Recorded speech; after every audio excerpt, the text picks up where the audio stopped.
কোটা সংস্কার আন্দোলন শুরু হয় যেভাবে সরকারি, আধা সরকারি, স্বায়ত্তশাসিত ও আধা স্বায়ত্তশাসিত প্রতিষ্ঠানে নিয়োগের ক্ষেত্রে মেধার চেয়ে কোটার পরিমাণ বেশি থাকায় এটি নিয়ে বরাবরই অসন্তোষ ছিল চাকরি প্রার্থীদের ভেতর। এমন প্রেক্ষাপটে বেশ কয়েকবারই কোটা আন্দোলন হয়, তবে তা ছিল খুবই সীমিত পরিসরে। কোটা আন্দোলন প্রথমবারের মতো বড় আকারে রূপ নেয় 2018 সালে। ওই বছরের জানুয়ারি মাসের শেষের দিকে সরকারি চাকরিতে কোটা প্রথা বাতিল এবং এর পুনর্মূল্যায়ন চেয়ে হাইকোর্টে রিট দায়ের করেন ঢাকা বিশ্ববিদ্যালয়ের এক ছাত্র ও 2 সাংবাদিক। এতে কোটা পদ্ধতিকে সংবিধানের সঙ্গে সাংঘর্ষিক বলেও উল্লেখ করা হয়, কিন্তু মার্চ মাসে এসে ওই রিটটি খারিজ করে দেন সর্বোচ্চ আদালত। আদালতে রিট করার পরপরই সামাজিক যোগাযোগ মাধ্যম ফেসবুকে কোটা সংস্কার চাই নামে একটি গ্রুপ খোলা হয় এবং শাহবাগকে কেন্দ্র করে গ্রুপটি থেকে মানববন্ধন সহ নানা কর্মসূচির ঘোষণা দেওয়া শুরু হয়।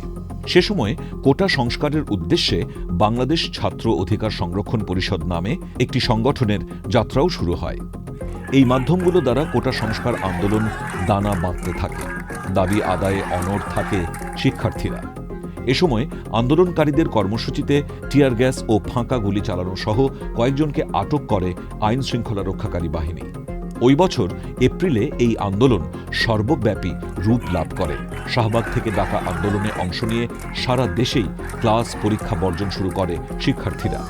টানা আন্দোলন কর্মসূচির মুখে 11 এপ্রিল সংসদে দাঁড়িয়ে সব ধরনের কোটা বাতিলের ঘোষণা দেন সাবেক প্রধানমন্ত্রী শেখ হাসিনা।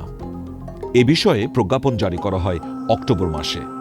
2021 সালে কোটা বাতিলের সিদ্ধান্তকে চ্যালেঞ্জ করে কয়েকজন মুক্তিযোদ্ধার সন্তান হাইকোর্টে রিট দায়ের করেন। 2024 সালের 5ই জুন তাদের পক্ষে রায় আসে, অর্থাৎ আগের মতো কোটা বহাল হবে বলে জানান আদালত। হাইকোর্টের ওই রায় স্থগিত চেয়ে রাষ্ট্রপক্ষ আপিল বিভাগে আবেদন করে।